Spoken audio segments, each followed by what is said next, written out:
What's going on, guys? Snake Eyes here playing some more Dark Souls 2, and in this video I am doing a weapon showcase on the Greatsword. Now before I get into the stats and everything about the Greatsword, I'm going to go ahead and show you the location on where you can find the Greatsword. Now if you don't know where I'm at, I am in No Man's Wharf. I'm about halfway through. I'm sorry I can't be a little bit more specific than that, but trust me, you'll know where you are, where it is as soon as you see. The one thing you have to be careful of is you have to be careful of all of these enemies. Now in total there's about 7 to 9 of them, or 7 to 8, that sounds a little bit better. 7 to 8 of them. They're actually very strong. If you fight them in a group, each hit inflicts at least over half in bleed damage, so if they get you 2 times you're bleeding, and if you're fighting multiple of them, that's just pretty damn bad. So all you got to do is, if you're a little nervous on fighting them, go down to the stairs and light up your torch. These guys are afraid of fire or any type of light source, and they start cowering. So all you have to do is just put the fire in their face and go ahead and take a few hits. One thing to note though is they only are afraid of the fire after a certain time. They're only afraid after a certain time.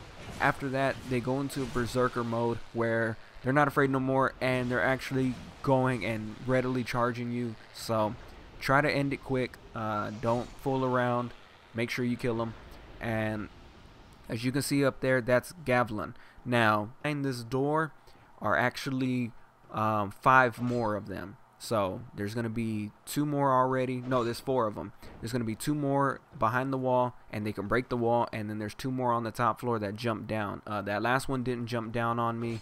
I actually had to go up there, and I was pretty surprised to see him. So be sure and be mindful of all the enemies that are there. And if anything, just run back. By now you should have a couple of torches on you. Light them up, run up there, clear them out, and there you go. Now the location of the Greatsword is actually in the same room as Gavlin. So all you have to do is just go to the iron lockbox, open it up, and there's your Greatsword. Be careful with the chest right next to it. It's a wooden chest, and it's a trap chest. Now if you see white smoke, put up your shield because it's going to fire crossbows at you. If you see green smoke, back up because that's poison damage. So that's a little thing to note for any trap chest. White smoke, block. Green smoke, back away. Roll back. So there's the location of the Greatsword. I'm going to go ahead and transition over now and showing you the movesets, the stat requirements, all that good stuff. So give me 1 second. Okay, so here's the Greatsword. One thing to note about it really quick is the reach on this thing. This thing is longer than your character's body, and it does massive damage. Another thing that you might need to make note of is the fact that it does weigh 22 pounds. Now, what this means is either your character is going to be extra slow, or you're going to need to shed a little bit of weight. As you can see right now, I'm at 78% of my total equip load. After 70%, you start doing your little fat roll. So what I like to do is shed off my chest piece, and then that puts me at 64, enough to go ahead and do what I need to do and still have the mobility. But if that's still not enough for you guys, I definitely recommend using the Royal Soldier's Ring, and it puts you at about 58%, and it's a little bit faster, and it's actually pretty useful, and you can still get high mobility with a weapon like this. Now as far as the moveset goes, it's also a very nice moveset, depending on what type of attacking you like to do. As you can see in my last videos, I actually used this sword to help take out the skeleton lords, and I made quick work of all of them. So this is what happens when you spam R1. It's somewhat of upwards and downwards slashes. The strong attack is a left to right slash, very useful, and then the running attack as well is the same type but just on the opposite side.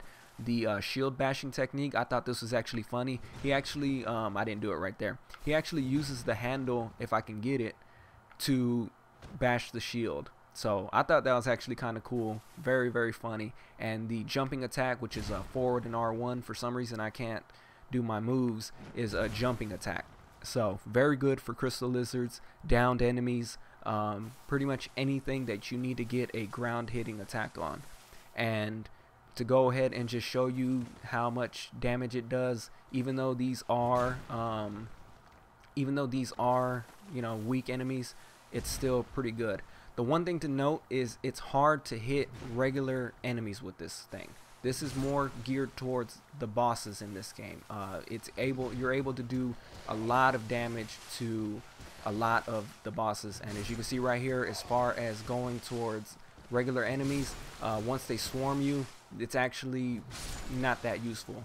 But as you can see, if you learn how to use this weapon really good, you can find yourself being able to dodge and still move as fast and taking out rows of enemies with the reach of this weapon. So this is actually another very good weapon for strength builds.